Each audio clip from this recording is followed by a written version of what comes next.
ഞാൻ ഒരാളെയും ചതിക്കാൻ ആഗ്രഹിച്ചിട്ടില്ല, ഒരാളെയും പറ്റിച്ച് നേടാൻ ആഗ്രഹിച്ചിട്ടില്ല. ഒരിക്കൽ അവഗണിച്ചവർക്കും ഒരിക്കൽ പരിഹസിച്ചവർക്കും മുന്നിൽ തിരിച്ചു നിന്ന് അവരെ പരിഹസിക്കാനോ അവരെ തള്ളിപ്പറയാനോ അവരോട് ഏറ്റുമുട്ടാനോ ഒന്നും പോകേണ്ട കാര്യമില്ല.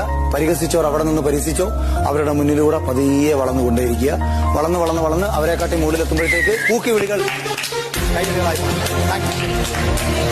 മുക്കുവൻ എന്തേലും പറഞ്ഞിട്ടുണ്ട് തിരുമാനം എന്നിട്ട് വേണം വഞ്ചിറക്കാൻ? നോ, അതുള്ളപ്പോഴേക്കാണ്. മാത്തമാറ്റിക്സ് ഇഷ്ടപ്പെട്ടവന് പ്രോബ്ലം വേണം. അതും ടഫായ പ്രോബ്ലം ഉണ്ടെങ്കിൽ അവൻ ത്രില്ഡാണ്. ലൈഫ് ഇഷ്ടപ്പെടുന്നവനാണ് ലൈഫിലെ പ്രോബ്ലം ത്രില്ലായി കാണുക. അല്ലെങ്കിൽ അതേ ഒരു അടുത്ത പ്രോബ്ലം കഴിഞ്ഞുള്ളൂ. നെഗറ്റീവ് മൈൻഡ് ആണ് മുക്കുവന്റെ ആ മനസ്സോക്ക്. തിരമാല നിന്നിട്ട് വഞ്ചിറക്കാൻ പറ്റില്ല. ഇനി കടലിൽ ചെന്നിറങ്ങി കഴിഞ്ഞാൽ അവനറിയാം മുങ്ങാദ്യം വെള്ളം വേണ്ട, അതിനെ ബാലൻസ് ചെയ്യാൻ സ്കിൽ, അതാണ് പ്രൊഫഷണൽ സ്കിൽ. പിന്നെ അവനറിയാം എപ്പ വഞ്ചിറക്കണം, എപ്പ ഇറക്കാൻ പാടില്ല, എവിടെ മത്സ്യമുണ്ട്. അത് നോളജ്, ആറ്റിറ്റ്യൂഡ്, സ്കിൽ, നോളജ്. ഇത് തന്നെ ഹ്യൂമൻ ലൈഫ്. നമ്മുടെ ആറ്റിറ്റ്യൂഡ് എന്താണ്, സ്കിൽ എന്താണ്, അവയർനെസ് എന്താണ്, that's A base. There is no shame in trying again.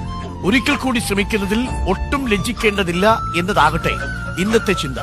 പരാജയം ജീവിതത്തിൽ സ്വാഭാവികമാണ്. അത് പഠനത്തിന്റെയും വളർച്ചയുടെയും ഭാഗം കൂടിയാണ്. ഒരു പരാജയവും അന്തിമമല്ല എന്നറിയുക. ഓരോ പരാജയത്തിൽ നിന്നും ഉയർത്തെഴുന്നേൽക്കുന്നതിലാണ് കാര്യം.